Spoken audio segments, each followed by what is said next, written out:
Section 1 of The Art of Money Getting, or Golden Rules for Making Money, by P.T. Barnum. Recording by Ruth Golding.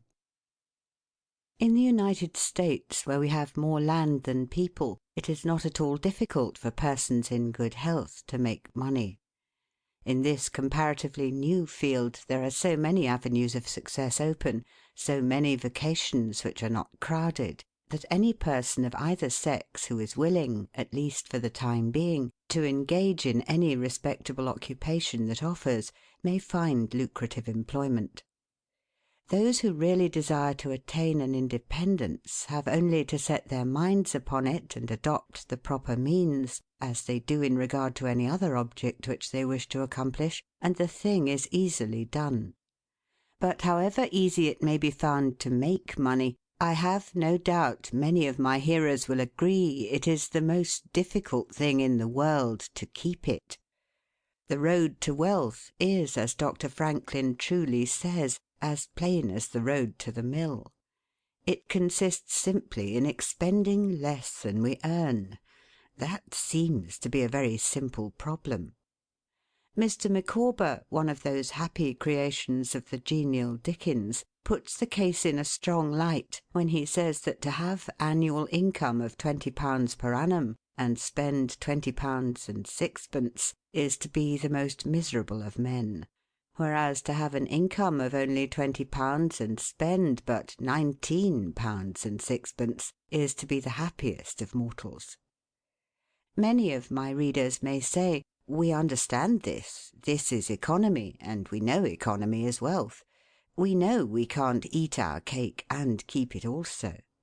Yet I beg to say that perhaps more cases of failure arise from mistakes on this point than almost any other. The fact is, many people think they understand economy when they really do not. True economy is misapprehended, and people go through life without properly comprehending what that principle is. One says, "I have an income of so much, and here is my neighbour who has the same. Yet every year he gets something ahead and I fall short. Why is it? I know all about economy." He thinks he does, but he does not. There are men who think that economy consists in saving cheese parings and candle ends, in cutting off 2d from the laundress bill, and doing all sorts of little mean, dirty things. Economy is not meanness. The misfortune is also that this class of persons let their economy apply in only one direction. They fancy they are so wonderfully economical in saving a halfpenny when they ought to spend 2d that they think they can afford to squander in other directions. A few years ago, before kerosene oil was discovered or thought of, one might stop overnight at almost any farmer's house in the agricultural districts and get a very good supper, but after supper he might attempt to read in the sitting-room and would find it impossible with the inefficient light of one candle. The hostess, seeing his dilemma, would say, "It is rather difficult to read here evenings. The proverb says, 'You must have a ship at sea in order to be able to burn 2 candles at once.' We never have an extra candle, except on extra occasions." These extra occasions occur, perhaps, twice a year. In this way the good woman saves $5, $6, or $10 in that time. But the information which might be derived from having the extra light would, of course, far outweigh a ton of candles. But the trouble does not end here. Feeling that she is so economical in tallow candles, she thinks she can afford to go frequently to the village and spend $20 or $30 for ribbons and furbelows, many of which are not necessary. This false connote may frequently be seen in men of business, and in those instances it often runs to writing paper. You find good business men who save all the old envelopes and scraps, and would not tear a new sheet of paper, if they could avoid it, for the world. This is all very well. They may in this way save $5 or $10 a year, but being so economical only in note paper, they think they can afford to waste time, to have expensive parties, and to drive their carriages. This is an illustration of Dr. Franklin's saving at the spigot and wasting at the bunghole, penny wise and pound foolish. Punch, in speaking of this one idea class of people, says they are like the man who bought a penny herring for his family's dinner and then hired a coach and four to take it home. I never knew a man to succeed by practising this kind of economy. True economy consists in always making the income exceed the outgo. Wear the old clothes a little longer if necessary. Dispense with the new pair of gloves. Mend the old dress. Live on plainer food if need be. So that under all circumstances, unless some unforeseen accident occurs, there will be a margin in favour of the income. A penny here and a dollar there, placed at interest, goes on accumulating, and in this way the desired result is attained. It requires some training, perhaps, to accomplish this economy, but when once used to it, you will find there is more satisfaction in rational saving than in irrational spending. Here is a recipe which I recommend. I have found it to work an excellent cure for extravagance, and especially for mistaken economy. When you find that you have no surplus at the end of the year, and yet have a good income, I advise you to take a few sheets of paper and form them into a book, and mark down every item of expenditure. Post it every day or week in 2 columns, one headed Necessaries, or even Comforts, and the other headed Luxuries, and you will find that the latter column will be double, treble, and frequently 10 times greater than the former. The real comforts of life cost but a small portion of what most of us can earn. Dr. Franklin says, quote, "It is the eyes of others and not our own eyes which ruin us. If all the world were blind except myself, I should not care for fine clothes or furniture." End quote. It is the fear of what Mrs. Grundy may say that keeps the noses of many worthy families to the grindstone. In America many persons like to repeat, "We are all free and equal," but it is a great mistake in more senses than one. That we are born free and equal is a glorious truth in one sense. Yet we are not all born equally rich, and we never shall be. One may say, there is a man who has an income of $50,000 per annum, while I have but $1,000. I knew that fellow when he was poor like myself. Now he is rich and thinks he is better than I am. I will show him that I am as good as he is. I will go and buy a horse and buggy. No, I cannot do that. But I will go and hire one and ride this afternoon on the same road that he does, and thus prove to him that I am as good as he is. My friend, you need not take that trouble. You can easily prove that you are as good as he is. You have only to behave as well as he does. But you cannot make anybody believe that you are as rich as he is. Besides, if you put on these airs, and waste your time and spend your money, your poor wife will be obliged to scrub her fingers off at home and buy her tea 2 ounces at a time, and everything else in proportion, in order that you may keep up appearances, and, after all, deceive nobody. On the other hand, Mrs. Smith may say that her next-door neighbour married Johnson for his money, and everybody says so.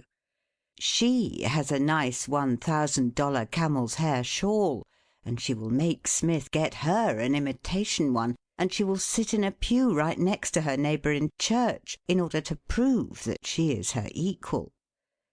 My good woman, you will not get ahead in the world if your vanity and envy thus take the lead.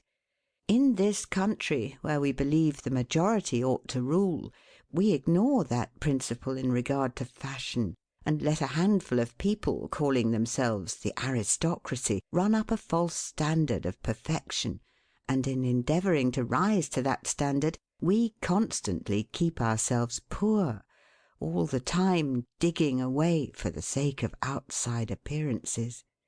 How much wiser to be a law unto ourselves and say we will regulate our outgo by our income and lay up something for a rainy day. People ought to be as sensible on the subject of money getting as on any other subject. Like causes produces like effects. You cannot accumulate a fortune by taking the road that leads to poverty. It needs no prophet to tell us that those who live fully up to their means, without any thought of a reverse in this life, can never attain a pecuniary independence.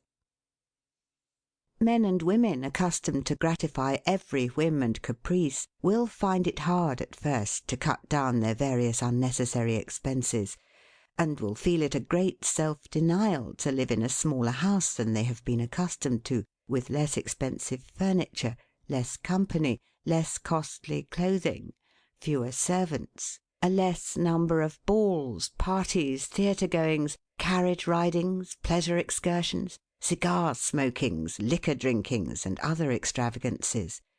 But after all, if they will try the plan of laying by a nest-egg, or in other words, a small sum of money at interest or judiciously invested in land, they will be surprised at the pleasure to be derived from constantly adding to their little pile, as well as from all the economical habits which are engendered by this course. The old suit of clothes and the old bonnet and dress will answer for another season. The Croton or spring water taste better than champagne. A cold bath and a brisk walk will prove more exhilarating than a ride in the finest coach. A social chat, an evening's reading in the family circle, or an hour's play of hunt the slipper and blind man's buff will be far more pleasant than a $50 or $500 party, when the reflection on the difference in cost is indulged in by those who begin to know the pleasures of saving. Thousands of men are kept poor, and tens of thousands are made so after they have acquired quite sufficient to support them well through life, in consequence of laying their plans of living on too broad a platform. Some families expend $20,000 per annum, and some much more, and would scarcely know how to live on less, while others secure more solid enjoyment frequently on a 20th part of that amount. Prosperity is a more severe ordeal than adversity, especially sudden prosperity. Easy come, easy go is an old and true proverb. A spirit of pride and vanity, when permitted to have full sway, is the undying cankerworm which gnaws the very vitals of a man's worldly possessions, let them be small or great, hundreds or millions. Many persons, as they begin to prosper, immediately expand their ideas and commence expending for luxuries, until in a short time their expenses swallow up their income, and they become ruined in their ridiculous attempts to keep up appearances and make a sensation. I know a gentleman of fortune who says that, when he first began to prosper, his wife would have a new and elegant sofa. "That sofa," he says, "cost me $30,000. When the sofa reached the house, it was found necessary to get chairs to match, then sideboards, carpets, and tables to correspond with them, and so on through the entire stock of furniture, when at last it was found that the house itself was quite too small and old-fashioned for the furniture, and a new one was built to correspond with the new purchases. Thus," added my friend, "summing up an outlay of $30,000, caused by that single sofa, and saddling on me in the shape of servants, equipage, and the necessary expenses attendant upon keeping up a fine establishment, a yearly outlay of $11,000, and a tight pinch at that. whereas 10 years ago we lived with much more real comfort, because with much less care, on as many hundreds. The truth is," he continued, "that sofa would have brought me to inevitable bankruptcy had not a most unexampled title to prosperity kept me above it, and had I not checked the natural desire to cut a dash." The foundation of success in life is good health. That is the substratum fortune. It is also the basis of happiness. A person cannot accumulate a fortune very well when he is sick. He has no ambition, no incentive, no force. Of course, there are those who have bad health and cannot help it. You cannot expect that such persons can accumulate wealth. But there are a great many in poor health who need not be so. If, then, sound health is the foundation of success and happiness in life, how important it is that we should study the laws of health, which is but another expression for the laws of nature. The nearer we keep to the laws of nature, the nearer we are to good health. And yet how many persons there are who pay no attention to natural laws, but absolutely transgress them, even against their own natural inclination. We ought to know that the sin of ignorance is never winked at in regard to the violation of nature's laws. Their infraction always brings the penalty. A child may thrust its finger into the flames without knowing it will burn, and so suffers. Repentance, even, will not stop the smart. Many of our ancestors knew very little about the principle of ventilation. They did not know much about oxygen, whatever other gin they might have been acquainted with, and consequently they built their houses with little 7 by 9 feet bedrooms, and these good old pious Puritans would lock themselves up in one of these cells, say their prayers, and go to bed. In the morning they would devoutly return thanks for the preservation of their lives during the night, and nobody had better reason to be thankful. Probably some big crack in the window or in the door let in a little fresh air and thus saved them. Many persons knowingly violate the laws of nature against their better impulses for the sake of fashion. For instance, there is one thing that nothing living except a vile worm ever naturally loved, and that is tobacco. Yet how many persons there are who deliberately train an unnatural appetite, and overcome this implanted aversion for tobacco to such a degree that they get to love it. They have got hold of a poisonous, filthy weed, or rather that takes a firm hold of them. Here are married men who run about spitting tobacco juice on the carpet and floors, and sometimes even upon their wives besides. They do not kick their wives out of doors like drunken men, but their wives, I have no doubt, often wish they were outside of the house. Another perilous feature is that this artificial appetite, like jealousy, grows by what it feeds on. When you love that which is unnatural, a stronger appetite is created for the hurtful thing than the natural desire for what is harmless. There is an old proverb which says that habit is second nature. But an artificial habit is stronger than nature. Take, for instance, an old tobacco chewer. His love for the quid is stronger than his love for any particular kind of food. He can give up roast beef easier than give up the weed. Young lads regret that they are not men. They would like to go to bed boys and wake up men. And to accomplish this they copy the bad habits of their seniors. Little Tommy and Johnny see their fathers or uncles smoke a pipe, and they say, "If I could only do that, I would be a man too. Uncle John has gone out and left his pipe of tobacco. Let us try it." They take a match and light it, and then puff away. "We will learn to smoke. Do you like it, Johnny?" That lad dolefully replies, "Not very much. It tastes bitter."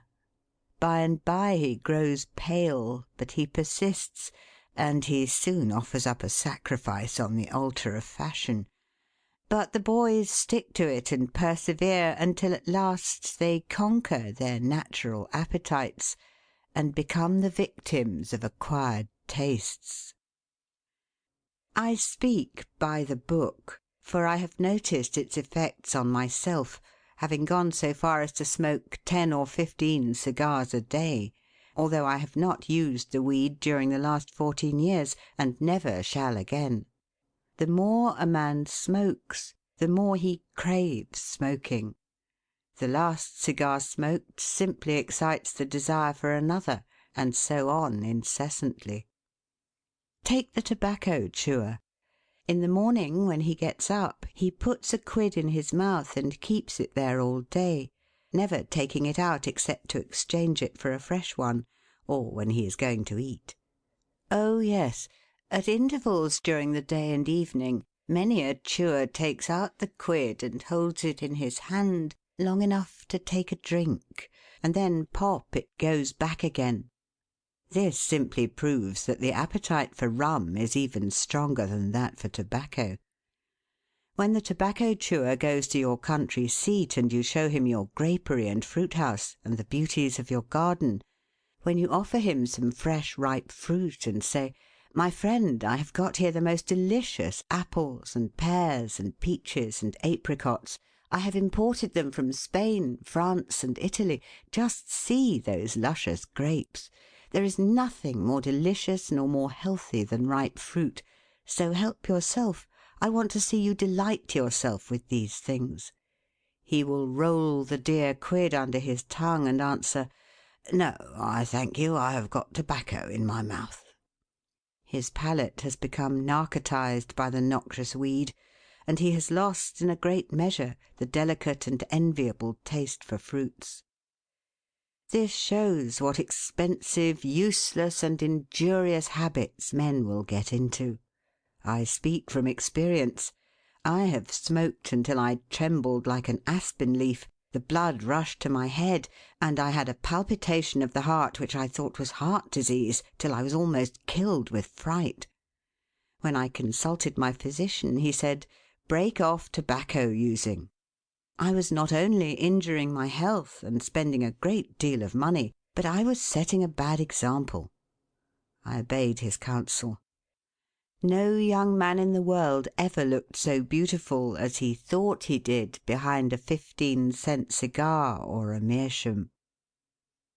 These remarks apply with tenfold force to the use of intoxicating drinks. To make money requires a clear brain. A man has got to see that 2 and 2 make 4. He must lay all his plans with reflection and forethought, and closely examine all the details and the ins and outs of business. As no man can succeed in business unless he has a brain to enable him to lay his plans, and reason to guide him in their execution, so no matter how bountifully a man may be blessed with intelligence, if the brain is muddled and his judgment warped by intoxicating drinks, it is impossible for him to carry on business successfully. How many good opportunities have passed, never to return, while a man was sipping a social glass with his friend? How many foolish bargains have been made under the influence of the nervine, which temporarily makes its victim think he is rich? How many important chances have been put off until to-morrow, and then for ever, because the wine cup has thrown the system into a state of lassitude, neutralizing the energies so essential to success in business? Verily, wine is a mocker. The use of intoxicating drinks as a beverage is as much an infatuation as is the smoking of opium by the Chinese, and the former is quite as destructive to the success of the business man as the latter. It is an unmitigated evil, utterly indefensible in the light of philosophy, religion, or good sense. It is the parent of nearly every other evil in our country. End of section 1.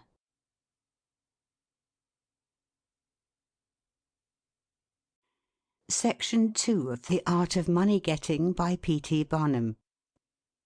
Don't mistake your vocation. The safest plan, and the one most sure of success for the young man starting in life, is to select the vocation which is most congenial to his tastes. Parents and guardians are often quite too negligent in regard to this. It is very common for a father to say, for example, "I have 5 boys. I will make Billy a clergyman, John a lawyer, Tom a doctor, and Dick a farmer." He then goes into town and looks about to see what he will do with Sammy. He returns home and says, "Sammy, I see watchmaking is a nice genteel business. I think I will make you a goldsmith."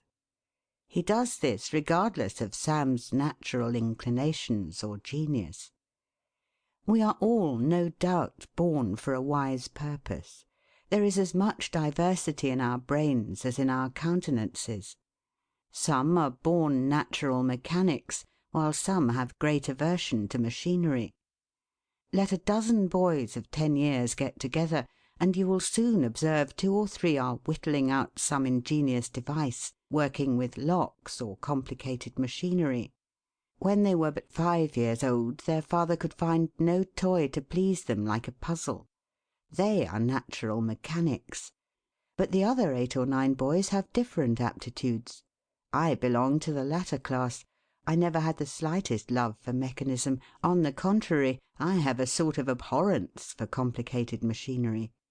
I never had ingenuity enough to whittle a cider tap so it would not leak. I never could make a pen that I could write with, or understand the principle of a steam engine. If a man was to take such a boy as I was and attempt to make a watchmaker of him, the boy might, after an apprenticeship of 5 or 7 years, be able to take apart and put together a watch. But all through life he would be working uphill and seizing every excuse for leaving his work and idling away his time. Watchmaking is repulsive to him. Unless a man enters upon the vocation intended for him by nature and best suited to his peculiar genius, he cannot succeed. I am glad to believe that the majority of persons do find their right vocation. Yet we see many who have mistaken their calling, from the blacksmith up or down to the clergyman. You will see, for instance, that extraordinary linguist, the learned blacksmith, who ought to have been a teacher of languages, and you may have seen lawyers, doctors, and clergymen who were better fitted by nature for the anvil or the lapstone. Select the right location. After securing the right vocation, you must be careful to select the proper location. You may have been cut out for a hotel keeper, and they say it requires a genius to know how to keep a hotel. You might conduct a hotel like clockwork, and provide satisfactorily for 500 guests every day. Yet if you should locate your house in a small village, where there is no railroad communication or public travel, the location would be your ruin. It is equally important that you do not commence business where there are already enough to meet all demands in the same occupation. I remember a case which illustrates this subject. When I was in London in 1858, I was passing down Holborn with an English friend, and came to the penny shows. They had immense cartoons outside, portraying the wonderful curiosities to be seen, all for a penny. Being a little in the show line myself, I said, "Let us go in here." We soon found ourselves in the presence of the illustrious showman, and he proved to be the sharpest man in that line I had ever met. He told us some extraordinary stories in reference to his bearded ladies, his albinos, and his armadillos, which we could hardly believe, but thought it better to believe it than look after the proof. He finally begged to call our attention to some wax statuary, and showed us a lot of the dirtiest and filthiest wax figures imaginable. They looked as if they had not seen water since the deluge. "What is there so wonderful about your statuary?" I asked. "I beg you not to speak so satirically," he replied. "Sir, these are not Madame Tussaud's wax figures, all covered with gilt and tinsel and imitation diamonds, and copied from engravings and photographs. Mine, sir, were taken from life. Whenever you look upon one of those figures, you may consider that you are looking upon the living individual." Glancing casually at them, I saw one labelled Henry VIII, and feeling a little curious upon seeing that it looked like Calvin Edson, the living skeleton, I said, "Do you call that Henry VIII?" He replied, "Certainly, sir. It was taken from life at Hampton Court by special order of His Majesty on such a day." He would have given the hour of the day if I had insisted. I said, "Everybody knows that Henry VIII was a great stout old king, and that figure is lean and lank. What do you say to that?"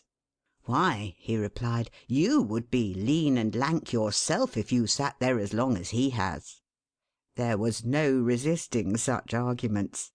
I said to my English friend, "Let us go out. Do not tell him who I am. I show the white feather. He beats me."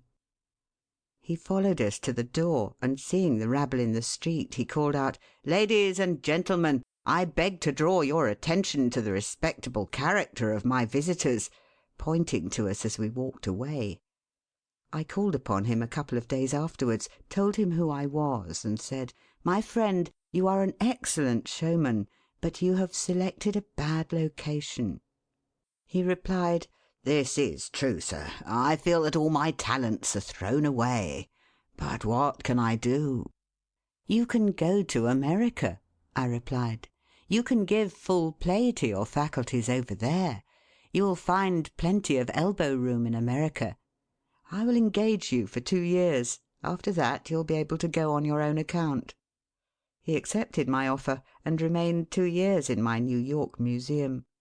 He then went to New Orleans, and carried on a travelling show business during the summer. To-day he is worth $60,000, simply because he selected the right vocation, and also secured the proper location. The old proverb says, 3 removes are as bad as a fire. But when a man is in the fire, it matters but little how soon or how often he removes. Avoid debt. Young men starting in life should avoid running into debt. There is scarcely anything that drags a person down like debt. It is a slavish position to get in, yet we find many a young man hardly out of his teens running in debt. He meets a chum and says, "Look at this, I have got trusted for a new suit of clothes." He seems to look upon the clothes as so much given to him. Well, it frequently is so, but if he succeeds in paying and then gets trusted again, he is adopting a habit which will keep him in poverty through life. Debt robs a man of his self-respect and makes him almost despise himself. Grunting and groaning and working for what he has eaten up or worn out, and now, when he is called upon to pay up, he has nothing to show for his money, this is properly termed working for a dead horse. I do not speak of merchants buying and selling on credit, or of those who buy on credit in order to turn the purchase to a profit. The old Quaker said to his farmer son, "John, never get trusted, but if thee gets trusted for anything, let it be for manure, because that will help thee pay it back again." Mr. Beecher advised young men to get in debt if they could to a small amount in the purchase of land in the country districts. If a young man, he says, will only get in debt for some land and then get married, these 2 things will keep him straight, or nothing will. This may be safe to a limited extent, but getting in debt for what you eat and drink and wear is to be avoided. Some families have a foolish habit of getting credit at the stores, and thus frequently purchase many things which might have been dispensed with. It is all very well to say, "I have got trusted for 60 days, and if I don't have the money the creditor will think nothing about it." There is no class of people in the world who have such good memories as creditors. When the 60 days run out, you will have to pay.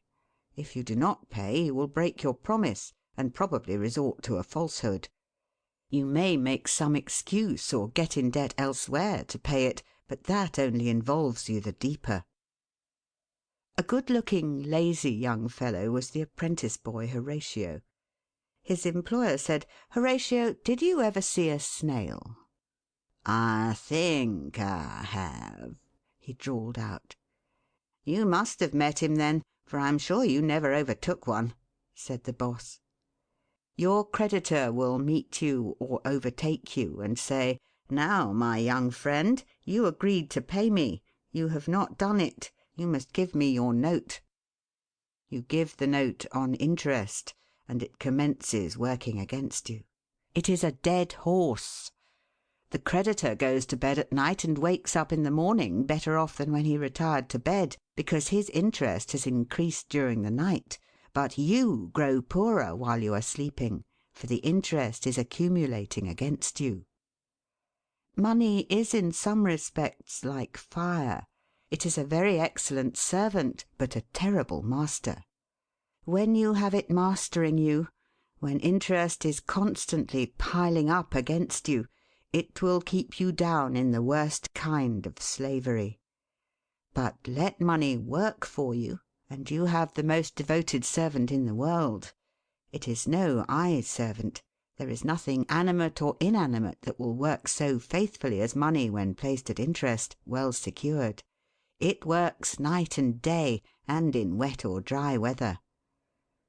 I was born in the Blue Law State of Connecticut, where the old Puritans had laws so rigid that it was said they fined a man for kissing his wife on Sunday. Yet these rich old Puritans would have thousands of dollars at interest, and on Saturday night would be worth a certain amount. On Sunday they would go to church and perform all the duties of a Christian. On waking up on Monday morning, they would find themselves considerably richer than the Saturday night previous, simply because their money placed at interest had worked faithfully for them all day Sunday, according to law. Do not let it work against you. If you do, there is no chance for success in life so far as money is concerned. John Randolph, the eccentric Virginian, once exclaimed in Congress, "Mr. Speaker, I have discovered the philosopher's stone. Pay as you go." This is indeed nearer to the philosopher's stone than any alchemist has ever yet arrived. Persevere. When a man is in the right path, he must persevere. I speak of this because there are some persons who are born tired, naturally lazy and possessing no self-reliance and no perseverance. But they can cultivate these qualities, as Davy Crockett said, "This thing remember when I am dead, be sure you are right, then go ahead." It is this go-aheaditiveness, this determination not to let the horrors or the blues take possession of you so as to make you relax your energies in the struggle for independence, which you must cultivate. How many have almost reached the goal of their ambition, but, losing faith in themselves, have relaxed their energies, and the golden prize has been lost for ever. It is, no doubt, often true, as Shakespeare says, "There is a tide in the affairs of men, which, taken at the flood, leads on to fortune." If you hesitate, some bolder hand will stretch out before you and get the prize. Remember the proverb of Solomon, "He becometh poor that dealeth with a slack hand, but the hand of the diligent maketh rich." Perseverance is sometimes but another word for self-reliance.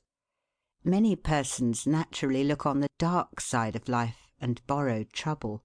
They are born so.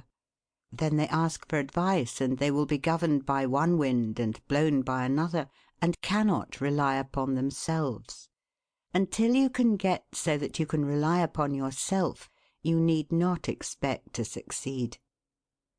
I have known men personally who have met with pecuniary reverses and absolutely committed suicide because they thought they could never overcome their misfortune.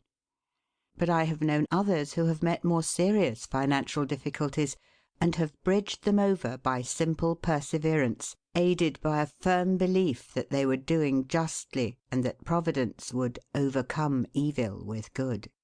You will see this illustrated in any sphere of life. Take two generals, both understand military tactics, both educated at West Point, if you please, both equally gifted. Yet one having this principle of perseverance, and the other lacking it, the former will succeed in his profession, while the latter will fail. One may hear the cry, "The enemy are coming, and they have got cannon." "Got cannon?" says the hesitating general. "Yes." "Then halt every man." He wants time to reflect. His hesitation is his ruin. The enemy passes unmolested or overwhelms him, while on the other hand the general of pluck, perseverance, and self-reliance goes into battle with a will, and amid the clash of arms, the booming of cannon, the shrieks of the wounded, and the moans of the dying, you will see this man persevering, going on, cutting and slashing his way through with unwavering determination, inspiring his soldiers to deeds of fortitude, valour, and triumph. Whatever you do, do it with all your might. Work at it, if necessary, early and late, in season and out of season, not leaving a stone unturned, and never deferring for a single hour that which can be done just as well now. The old proverb is full of truth and meaning. Whatever is worth doing at all is worth doing well. Many a man acquires a fortune by doing his business thoroughly, while his neighbour remains poor for life because he only half does it. Ambition, energy, industry, perseverance are indispensable requisites for success in business. Fortune always favours the brave, and never helps a man who does not help himself. It won't do to spend your time like Mr. Micawber in waiting for something to turn up. To such men one of two things usually turns up: the poorhouse or the jail. For idleness breeds bad habits and clothes a man in rags. The poor spendthrift vagabond said to a rich man, "I have discovered there is money enough in the world for all of us, if it was equally divided. This must be done, and we shall all be happy together." "But," was the response, "if everybody was like you, it would be spent in 2 months, and what would you do then?" "Oh, divide again. Keep dividing, of course." I was recently reading in a London paper an account of a like philosophic pauper who was kicked out of a cheap boarding house because he could not pay his bill, but he had a roll of papers sticking out of his coat pocket which, upon examination, proved to be his plan for paying off the national debt of England without the aid of a penny. People have got to do as Cromwell said: not only trust in Providence, but keep the powder dry. Do your part of the work, or you cannot succeed. Mahomet one night, while encamping in the desert, overheard one of his fatigued followers remark, "I will loose my camel and trust it to God." "No, no, not so," said the Prophet. "Tie thy camel and trust it to God." Do all you can for yourselves, and then trust to Providence or luck, or whatever you please to call it, for the rest. Depend upon your own personal exertions. The eye of the employer is often worth more than the hands of a dozen employees. In the nature of things, an agent cannot be so faithful to his employer as to himself. Many who are employers will call to mind instances where the best employees have overlooked important points which could not have escaped their own observation as a proprietor. No man has a right to expect to succeed in life unless he understands his business, and nobody can understand his business thoroughly unless he learns it by personal application and experience. A man may be a manufacturer. He has got to learn the many details of his business personally. He will learn something every day, and he will find he will make mistakes nearly every day, and these very mistakes are helps to him in the way of experiences, if he but heeds them. He will be like the Yankee tin pedlar, who, having been cheated as to quality in the purchase of his merchandise, said, "All right, there's a little information to be gained every day. I will never be cheated in that way again." Thus a man buys his experience, and it is the best kind if not purchased at too dear a rate. I hold that every man should, like Cuvier, the French naturalist, thoroughly know his business. So proficient was he in the study of natural history that you might bring to him the bone or even a section of a bone of an animal which he had never seen described, and, reasoning from analogy, he would be able to draw a picture of the object from which the bone had been taken. On one occasion his students attempted to deceive him. They rolled one of their number in a cow skin and put him under the professor's table as a new specimen. When the philosopher came into the room, some of the students asked him what animal it was. Suddenly the animal said, "I am the devil, and I am going to eat you." It was but natural that Cuvier should desire to classify this creature, and examining it intently, he said, "Divided hoof, graminivorous. It cannot be done." He knew that an animal with a split hoof must live upon grass and grain or other kind of vegetation, and would not be inclined to eat flesh, dead or alive, so he considered himself perfectly safe. The possession of a perfect knowledge of your business is an absolute necessity in order to ensure success.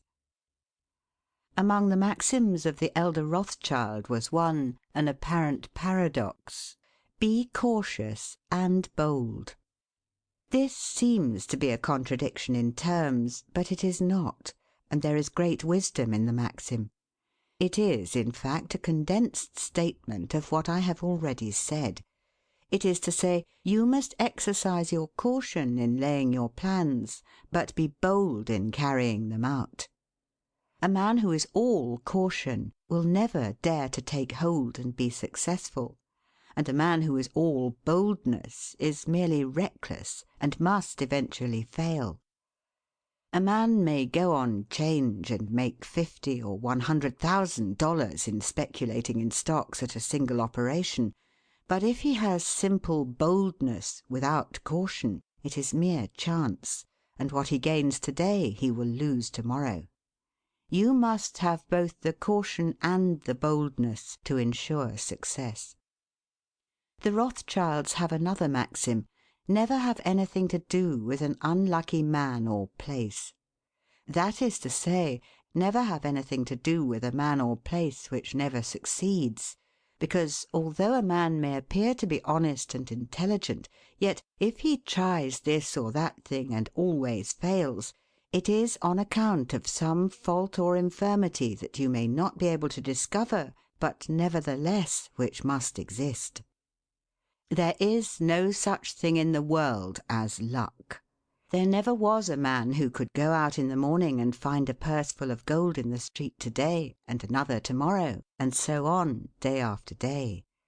He may do so once in his life, but so far as mere luck is concerned, he is as liable to lose it as to find it. Like causes produce like effects.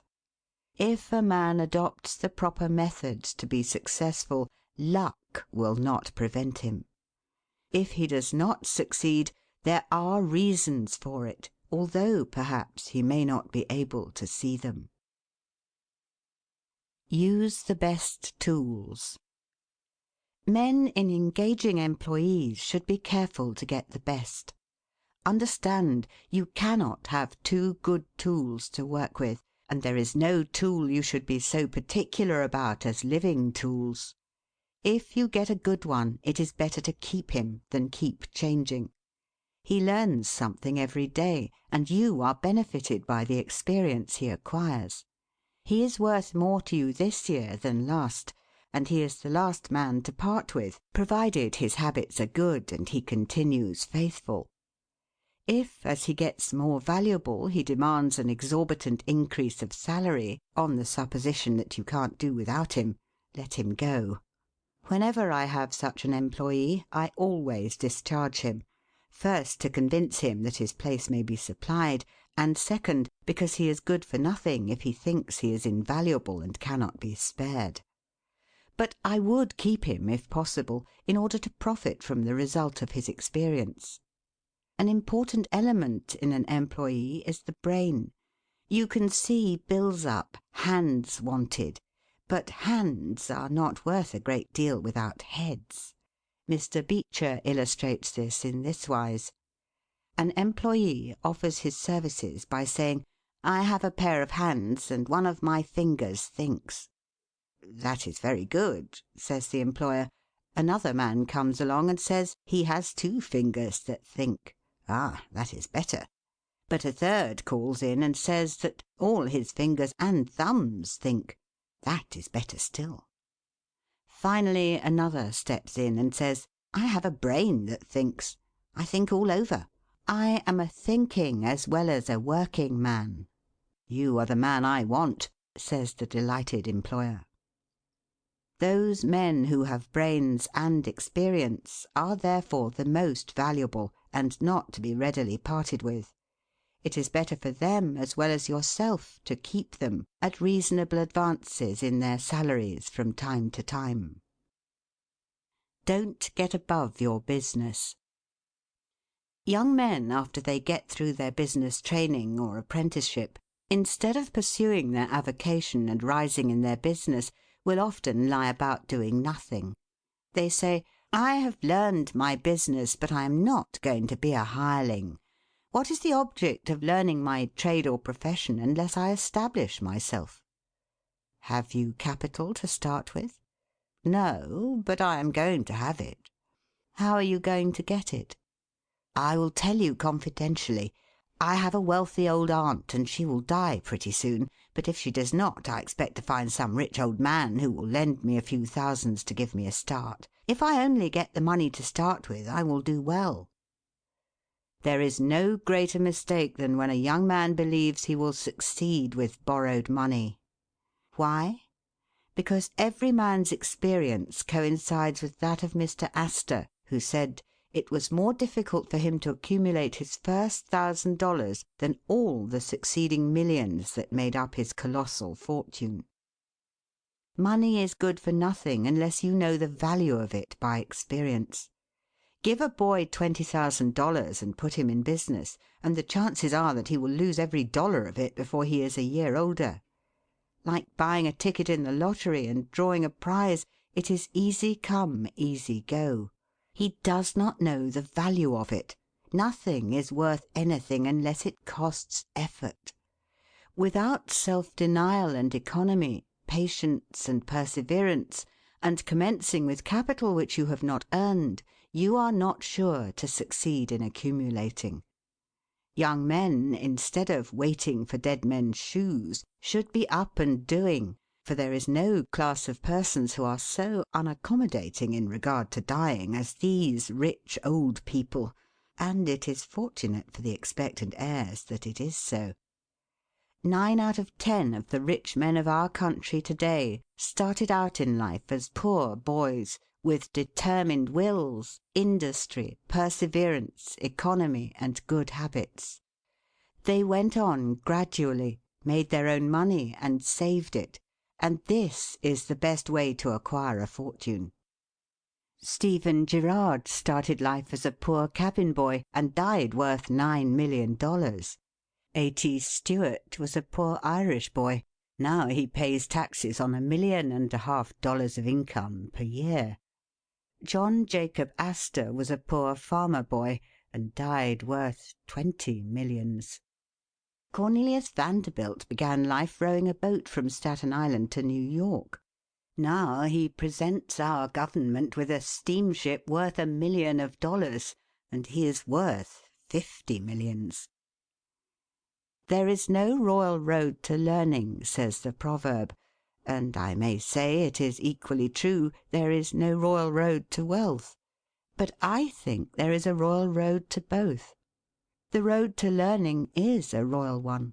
The road that enables the student to expand his intellect and add every day to his stock of knowledge, until, in the pleasant process of intellectual growth, he is able to solve the most profound problems, to count the stars, to analyse every atom of the globe, and to measure the firmament. This is a regal highway, and it is the only road worth travelling. So in regard to wealth. Go on in confidence, study the rules, and, above all things, study human nature. For the proper study of mankind is man.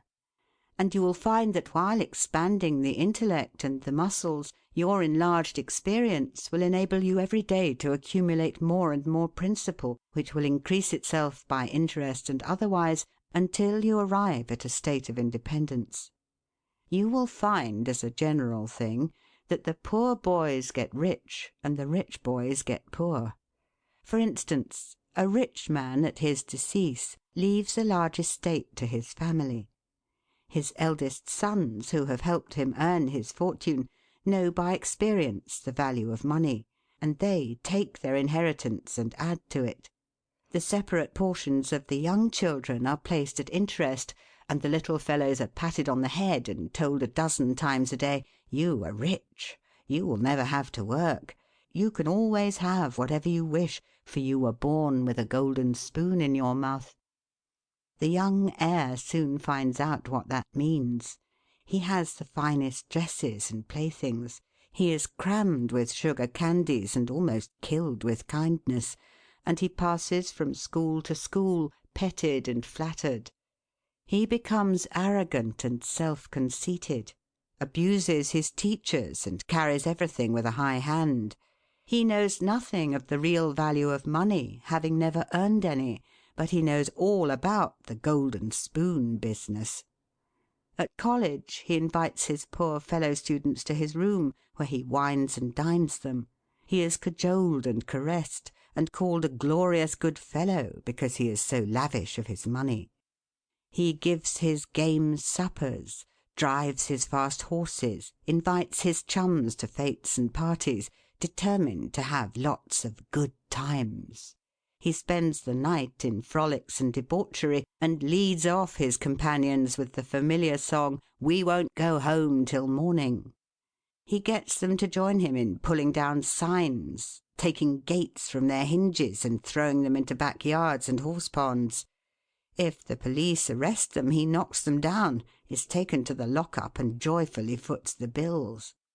"Ha, my boys," he cries, "what is the use of being rich if you can't enjoy yourself?" He might more truly say, if you can't make a fool of yourself. But he is fast, hates slow things, and don't see it.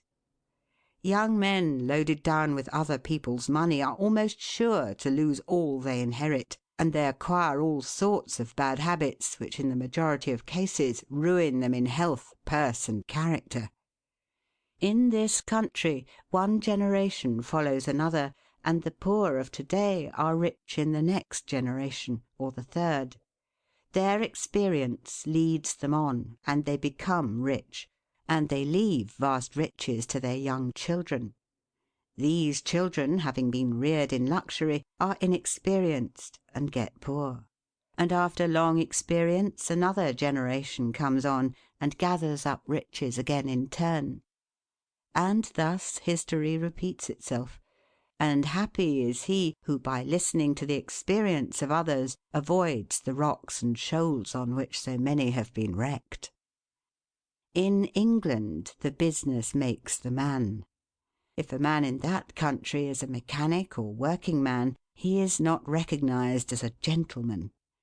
On the occasion of my first appearance before Queen Victoria, the Duke of Wellington asked me what sphere in life General Tom Thumb's parents were in. "His father is a carpenter," I replied. "Oh, I had heard he was a gentleman," was the response of his Grace. In this republican country the man makes the business. No matter whether he is a blacksmith, a shoemaker, a farmer, banker, or lawyer, so long as his business is legitimate, he may be a gentleman. So any legitimate business is a double blessing. It helps the man engaged in it, and also helps others. The farmer supports his own family, but he also benefits the merchant or mechanic who needs the products of his farm. The tailor not only makes a living by his trade, but he also benefits the farmer, the clergyman, and others who cannot make their own clothing. But all these classes of men may be gentlemen. The great ambition should be to excel all others engaged in the same occupation. The college student who was about graduating said to an old lawyer, "I have not yet decided which profession I will follow. Is your profession full?" "The basement is much crowded, but there is plenty of room upstairs," was the witty and truthful reply. No profession, trade, or calling is overcrowded in the upper story. Wherever you find the most honest and intelligent merchant or banker, or the best lawyer, the best doctor, the best clergyman, the best shoemaker, carpenter, or anything else, that man is most sought for and has always enough to do. As a nation, Americans are too superficial. They are striving to get rich quickly, and do not generally do their business as substantially and thoroughly as they should. But whoever excels all others in his own line, if his habits are good and his integrity undoubted, cannot fail to secure abundant patronage and the wealth that naturally follows. Let your motto then always be Excelsior, for by living up to it there is no such word as fail. Learn something useful. Every man should make his son or daughter learn some useful trade or profession, so that in these days of changing fortunes, of being rich to-day and poor to-morrow, they may have something tangible to fall back upon. This provision might save many persons from misery who by some unexpected turn of fortune have lost all their means. End of section 2.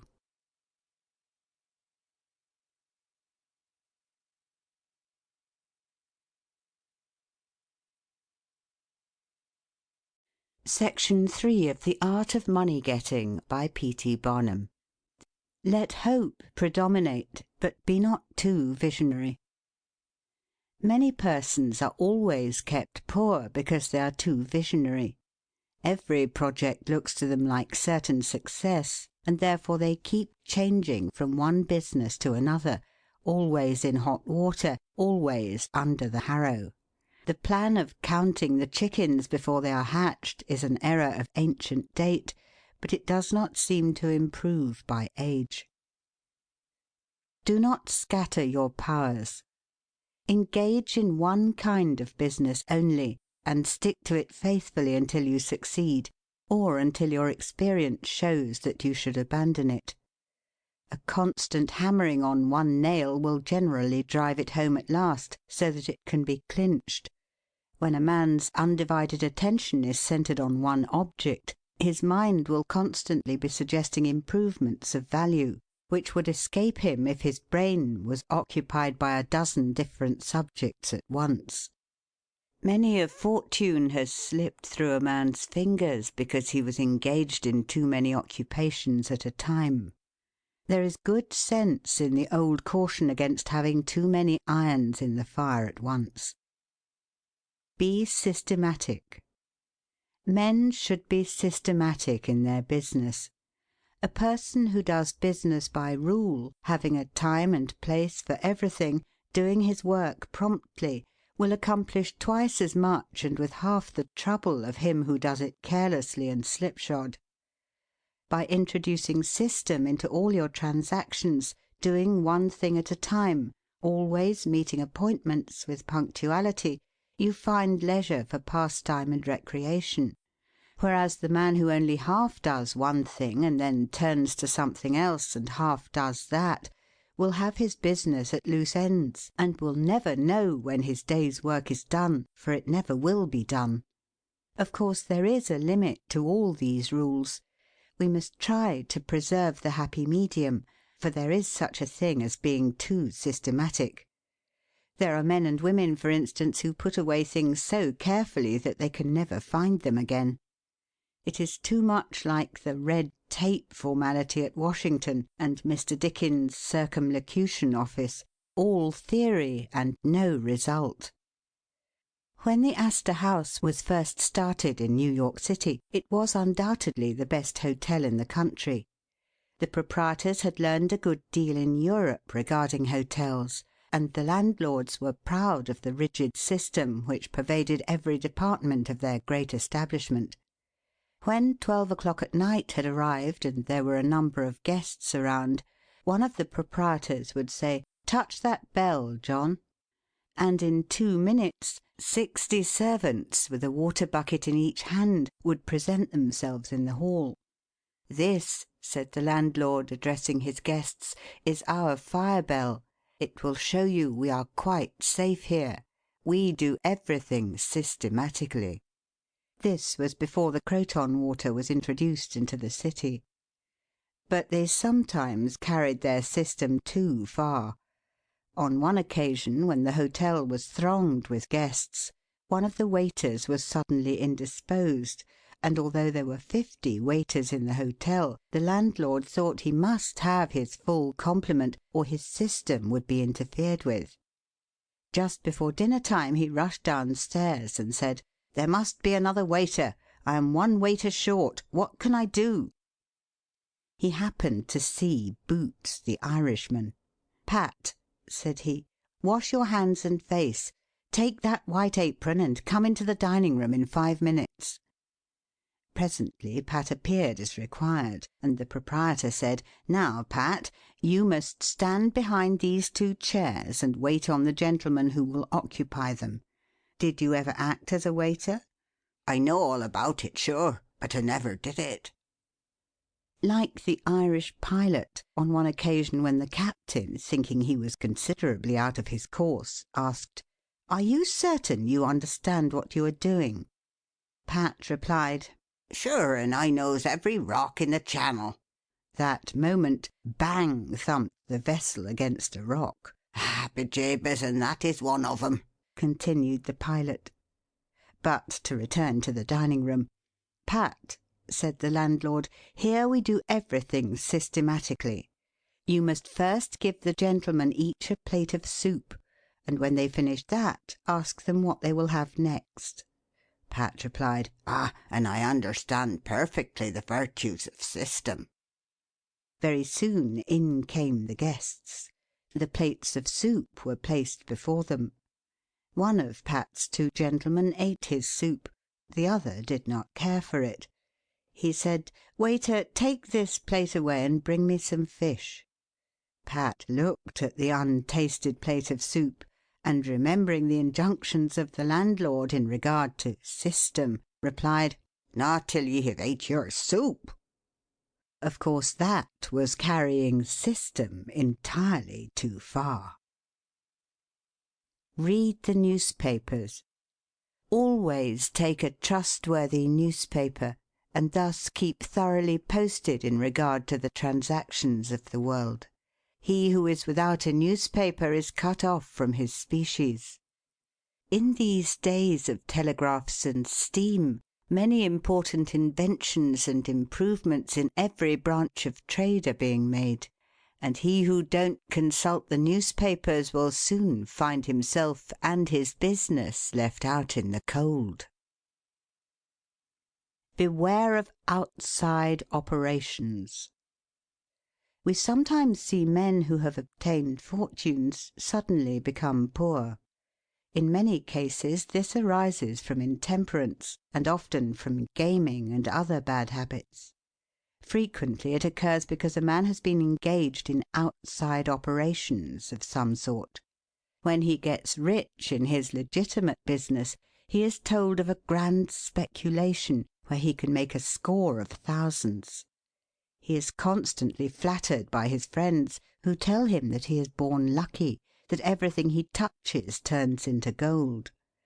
Now, if he forgets that his economical habits, his rectitude of conduct, and a personal attention to a business which he understood caused his success in life, He will listen to the siren voices. He says, "I will put in $20,000. I have been lucky, and my good luck will soon bring me back $60,000." A few days elapse, and it is discovered he must put in $10,000 more. Soon after he is told it is all right, but certain matters not foreseen require an advance of $20,000 more, which will bring him a rich harvest. But before the time comes around to realize, the bubble bursts, he loses all he is possessed of, and then he learns what he ought to have known at the first, that however successful a man may be in his own business, if he turns from that and engages in a business which he don't understand, he is like Samson when shorn of his locks. His strength has departed, and he becomes like other men. If a man has plenty of money, he ought to invest something in everything that appears to promise success and that will probably benefit mankind. But let the sums thus invested be moderate in amount, and never let a man foolishly jeopardize a fortune that he has earned in a legitimate way by investing it in things in which he has had no experience. Don't endorse without security. I hold that no man ought ever to endorse a note or become security for any man, be it his father or brother, to a greater extent than he can afford to lose and care nothing about, without taking good security. Here is a man that is worth $20,000. He is doing a thriving manufacturing or mercantile trade. You are retired and living on your money. He comes to you and says, "You are aware that I am worth $20,000 and don't owe a dollar. If I had $5,000 in cash, I could purchase a particular lot of goods and double my money in a couple of months. Will you endorse my note for that amount?" You reflect that he is worth $20,000, and you incur no risk by endorsing his note. You like to accommodate him, and you lend your name without taking the precaution of getting security. Shortly after, he shows you the note with your endorsement cancelled, and tells you, probably truly, that he made the profit that he expected by the operation. You reflect that you have done a good action, and the thought makes you feel happy. By and by the same thing occurs again, and you do it again. You have already fixed the impression in your mind that it is perfectly safe to endorse his notes without security. But the trouble is, this man is getting money too easily. He has only to take your note to the bank, get it discounted, and take the cash. He gets money for the time being without effort, without inconvenience to himself. Now mark the result. He sees a chance for speculation outside of his business.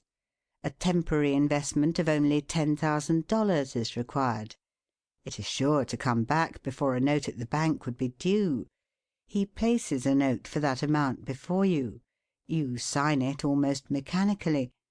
Being firmly convinced that your friend is responsible and trustworthy, you endorse his notes as a matter of course. Unfortunately, the speculation does not come to a head quite so soon as was expected, and another $10,000 note must be discounted to take up the last one when due. Before this note matures, the speculation has proved an utter failure, and all the money is lost. Does the loser tell his friend, the endorser, that he has lost half of his fortune? Not at all. He don't even mention that he has speculated at all. But he has got excited. The spirit of speculation has seized him. He sees others making large sums in this way. We seldom hear of the losers. And like other speculators, he looks for his money where he loses it. He tries again. Endorsing notes has become chronic with you, and at every loss he gets your signature for whatever amount he wants. Finally, you discover your friend has lost all of his property and all of yours. You are overwhelmed with astonishment and grief, and you say, "It is a hard thing. My friend here has ruined me." But you should add, "I have also ruined him." If you had said in the first place, "I will accommodate you, but I never endorse without taking ample security," he could not have gone beyond the length of his tether, and he would never have been tempted away from his legitimate business. It is a very dangerous thing, therefore, at any time, to let people get possession of money too easily. It tempts them to hazardous speculations, if nothing more. Solomon truly said, "He that hateth suretyship is sure." So with the young man starting in business. Let him understand the value of money by earning it. When he does understand its value, then grease the wheels a little in helping him to start business. But remember, men who get money with too great facility cannot usually succeed. You must get the first dollars by hard knocks and at some sacrifice in order to appreciate the value of those dollars. Advertise your business. We all depend, more or less, upon the public for our support. We all trade with the public: lawyers, doctors, shoemakers, artists, blacksmiths, showmen, opera singers, railroad presidents, and college professors. Those who deal with the public must be careful that their goods are valuable, that they are genuine and will give satisfaction. When you get an article which you know is going to please your customers, and that when they have tried it they will feel they have got their money's worth, then let the fact be known that you have got it. Be careful to advertise it in some shape or other, because it is evident that if a man has ever so good an article for sale and nobody knows it, it will bring him no return. In a country like this, where nearly everybody reads and where newspapers are issued and circulated in editions of 5,000 to 200,000, it would be very unwise if this channel was not taken advantage of to reach the public in advertising. A newspaper goes into the family and is read by wife and children as well as the head of the house. Hence hundreds and thousands of people may read your advertisement while you are attending to your routine business. Many, perhaps, read it while you are asleep. The whole philosophy of life is first sow, then reap. That is the way the farmer does. He plants his potatoes and corn and sows his grain, and then goes about something else, and the time comes when he reaps. But he never reaps first and sows afterwards. This principle applies to all kinds of business, and to nothing more eminently than to advertising. If a man has a genuine article, there is no way in which he can reap more advantageously than by sowing to the public in this way. He must, of course, have a really good article, and one which will please his customers. Anything spurious will not succeed permanently, because the public is wiser than many imagine. Men and women are selfish, and we all prefer purchasing where we can get the most for our money, and we try to find out where we can most surely do so. You may advertise a spurious article and induce many people to call and buy it once, but they will denounce you as an impostor and swindler, and your business will gradually die out and leave you poor. This is right. Few people can safely depend upon chance custom. You all need to have your customers return and purchase again. A man said to me, "I have tried advertising and did not succeed, yet I have a good article." I replied, "My friend, there may be exceptions to a general rule, but how do you advertise?" "I put it in a weekly newspaper 3 times and paid $1.50 for it." I replied, "Sir, advertising is like learning. A little is a dangerous thing." A French writer says that "the reader of a newspaper does not see the first insertion of an ordinary advertisement. The second insertion he sees but does not read. The third insertion he reads. The fourth insertion he looks at the price. The fifth insertion he speaks of it to his wife. The sixth insertion he is ready to purchase. And the seventh insertion he purchases. Your object in advertising is to make the public understand what you have got to sell, and if you have not the pluck to keep advertising until you have imparted that information, all the money you have spent is lost. You are like the fellow who told the gentleman if he would give him 10 cents it would save him $1. "How can I help you so much with so small a sum?" asked the gentleman in surprise. "I started out this morning," hiccuped the fellow, "with the full determination to get drunk, and I have spent my only $1 to accomplish the object, and it has not quite done it. 10 cents worth more of whiskey would just do it, and in this manner I should save the $1 already expended." So a man who advertises at all must keep it up until the public know who and what he is, and what his business is, or else the money invested in advertising is lost. Some men have a peculiar genius for writing a striking advertisement, one that will arrest the attention of the reader at first sight. This tact, of course, gives the advertiser a great advantage. Sometimes a man makes himself popular by an unique sign or a curious display in his window. Recently I observed a swing sign extending over the sidewalk in front of a store, on which was the inscription in plain letters, "Don't read the other side." Of course I did, and so did everybody else. And I learned that the man had made an independence by first attracting the public to his business in that way, and then using his customers well afterwards. Genin the Hatter bought the first Jenny Lind ticket at auction for $225 because he knew it would be a good advertisement for him. "Who is the bidder?" said the auctioneer as he knocked down that ticket at Castle Garden. "Genin the Hatter," was the response.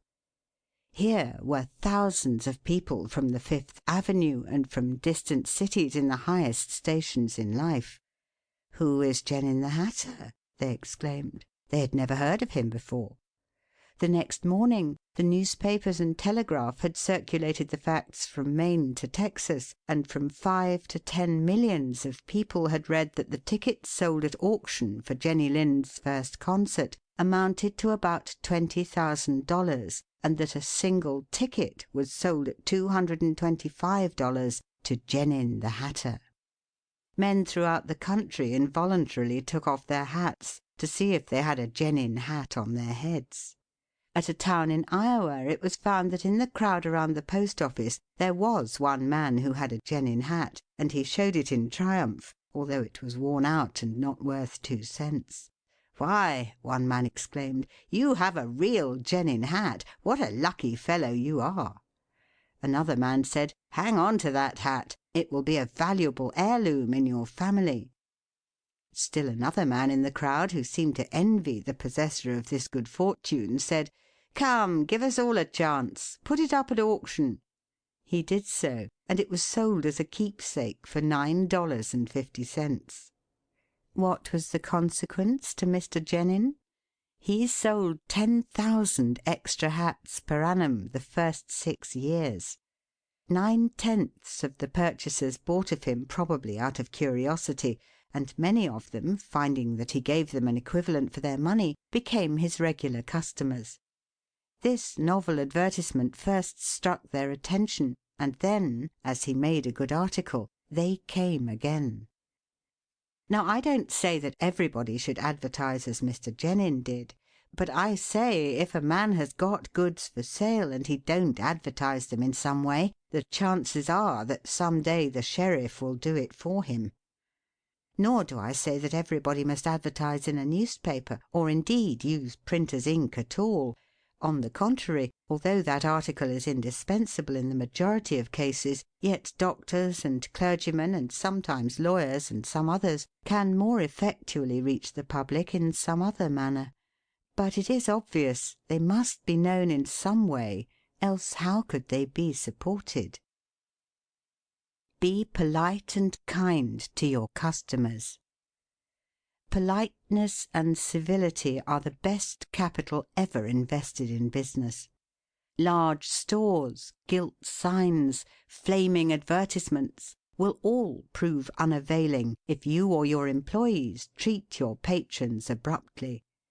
The truth is, the more kind and liberal a man is, the more generous will be the patronage bestowed upon him.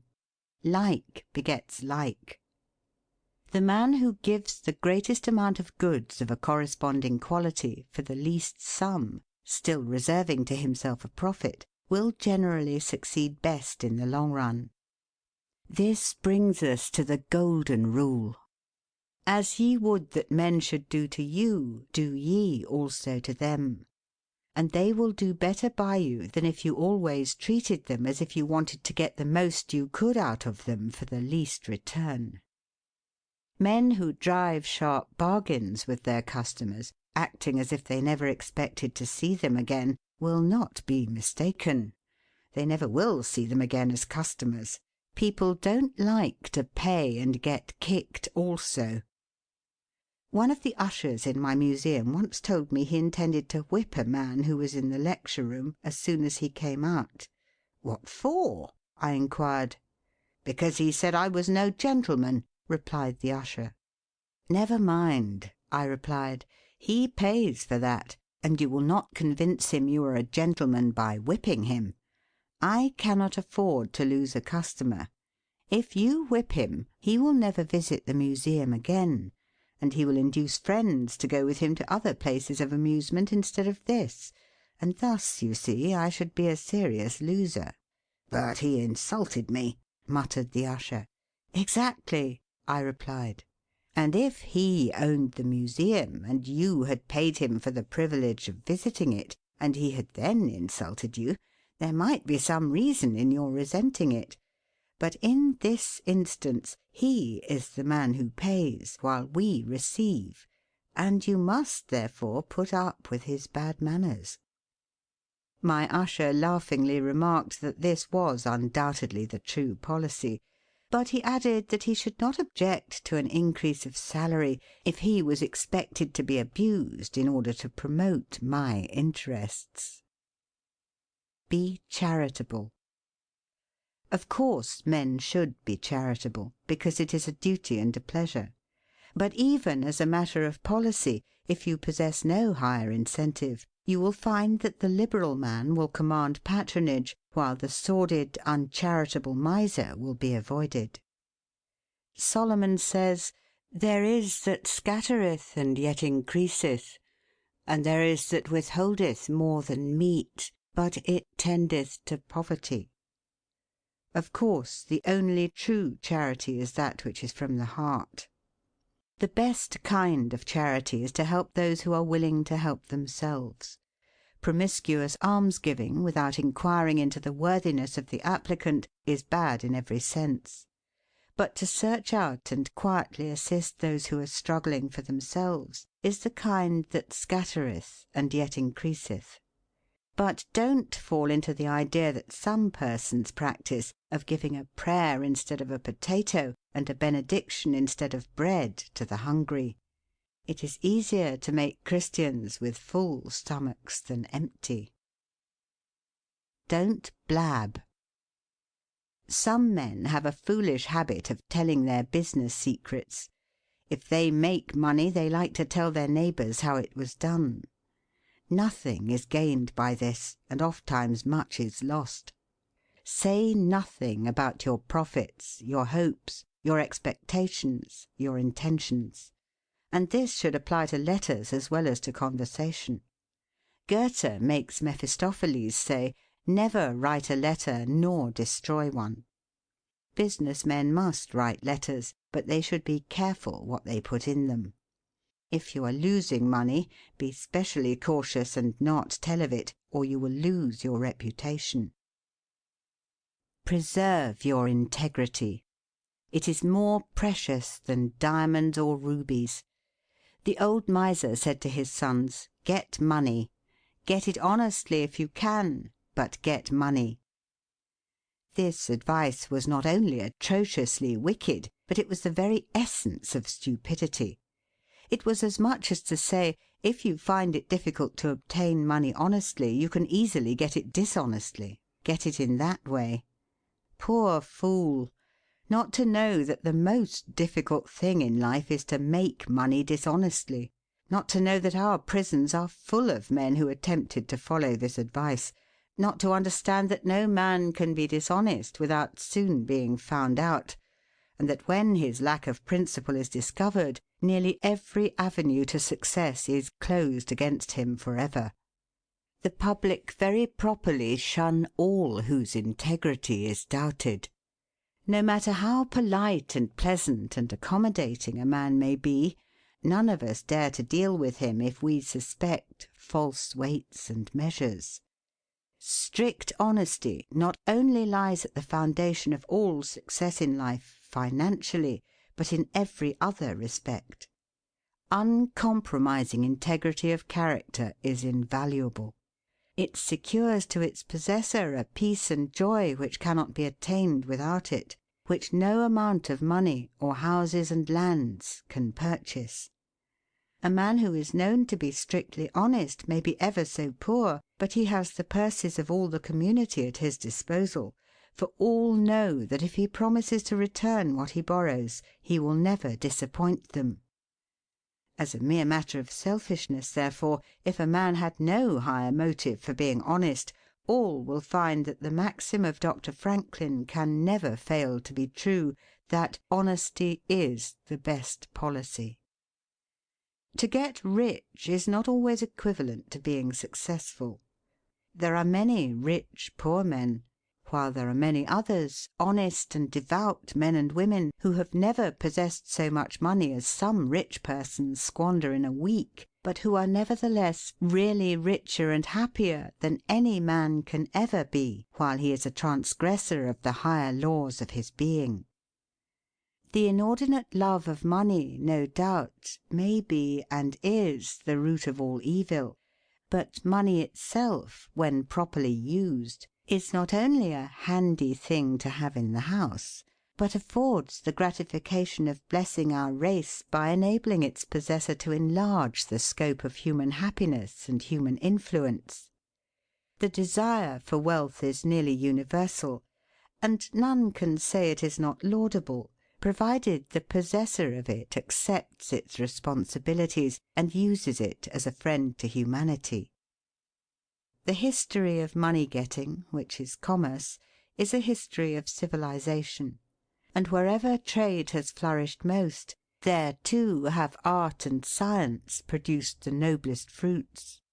In fact, as a general thing, money-getters are the benefactors of our race.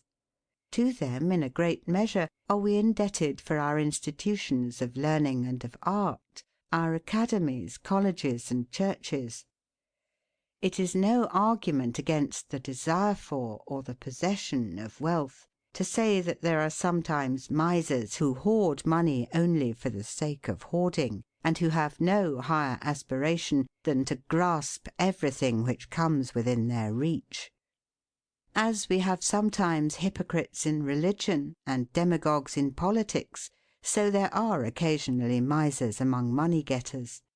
These, however, are only exceptions to the general rule. But when, in this country, we find such a nuisance and stumbling block as a miser, we remember with gratitude that in America we have no laws of primogeniture, and that in the due course of nature the time will come when the hoarded dust will be scattered for the benefit of mankind. To all men and women, therefore, do I conscientiously say, make money honestly and not otherwise, for Shakespeare has truly said, "He that wants money, means, and content, is without 3 good friends."